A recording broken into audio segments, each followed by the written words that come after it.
Vin Americania. Vin Americania. The Americans are coming was a slogan used in Romania in the 1940s and 1950s, encapsulating the hope that an American-led invasion of Eastern Europe would topple the Soviet-backed, communist-dominated government installed in early 1945. This notion helped sustain an anti-communist resistance movement and embolden the civilians who aided it. Resistance groups. The great expectation of the resistance groups that had withdrawn into the mountains was that a new world war would break out between the British and the Americans on one side and the Soviets on the other. Under this scenario, the Soviet troops then occupying Romania would be driven out by the United States Army with help from the local resistance. Groups in Transylvania were prepared to eliminate communist officials as soon as war began and take control of their particular region. They built supply lines with the local population, gathered armaments, munitions and money, and developed plans to attack institutions and communications networks. They were a prime target of the Securitate, which viewed them as agents of the American imperialists seeking to destabilize the regime. There were smaller groups who fled to the mountains simply to avoid persecution, without plans to topple the government, but they too hoped their efforts would be rewarded by America. For instance, the Arnota group hid in the mountains of northern Oltenia in winter 1949, planning to resist until a U.S. invasion, which they expected that summer. After their capture in April, one of their members told Securitate investigators, "The goal of setting up in the mountains was to remain until around June, when we were told." One of the accusations put forth at the trial of the Sumainal Neger group was that its members had developed contacts with American intelligence officers together studying the possibility of collaborating and coming up with a plan to overthrow the regime. This accusation was repeated for most groups captured later on. American sources confirmed the fact that the Central Intelligence Agency tried to develop links with Romanian partisans at the end of the 1940s. The Office of Policy Coordination recruited Romanian refugees in Western Europe starting in 1949. The latter were ready to establish contacts with resistance groups whom they intended to supply with light arms, munitions, radio transmitters, and medicines. To this end, the OPC created training camps in Italy, France, and Greece, where recruits learned how to use radio transmitters and make parachute jumps. Exiled former Iron Guard members, working with American and French officers, developed a plan of their own involving the parachuting of 50 men into Romania who would then contact mountain resistance groups. Preparations took place in the French occupation zone of Germany around Paris and in the south of France, with a focus on parachute jumping, nighttime orientation, and shooting. Parachute jumps happened especially in Transylvania between 1950 and 1953, but many of those who dropped in were caught by the Securitate. 10 or 13 of them were executed in 1953, and recruitment ceased the following year. The mountain groups placed great hope on the parachutes, awaiting money, arms, and munitions, but especially the signal that America was about to go to war.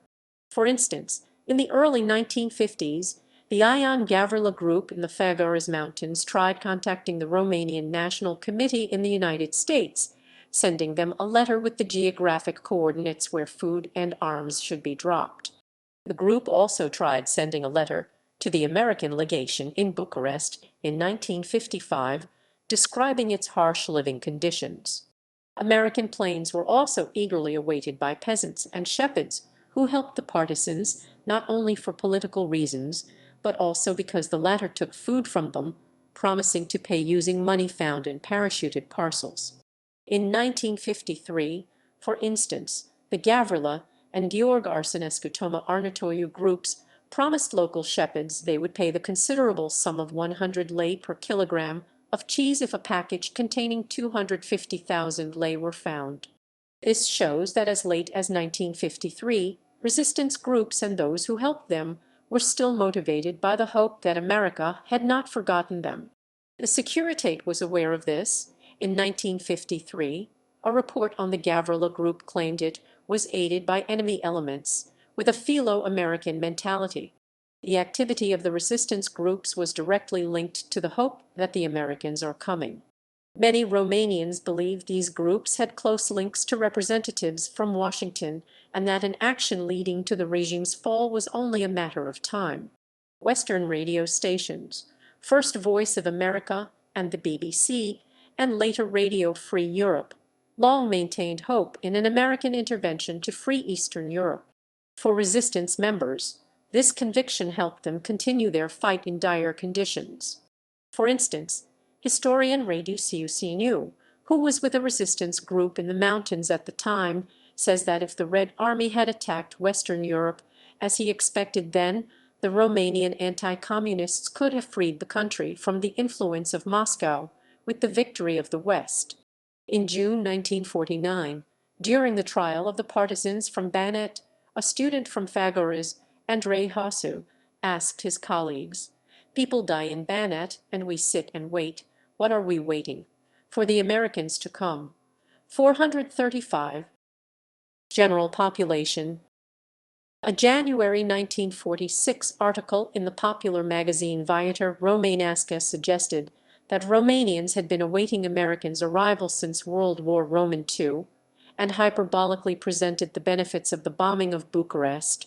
"We waited for a long time, and most of us thought we had waited in vain. But behold, something did come," these claimed.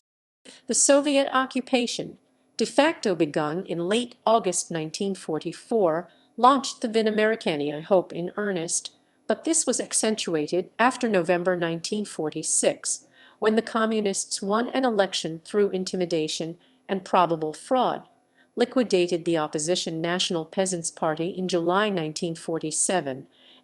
These events made them realize that communism could only be defeated through outside intervention. As American envoy Rudolf E. Schoenfeld reported in August 1948, the most frequently heard question addressed by a Romanian to an American when he dares speak to one is, "Why don't you do anything?"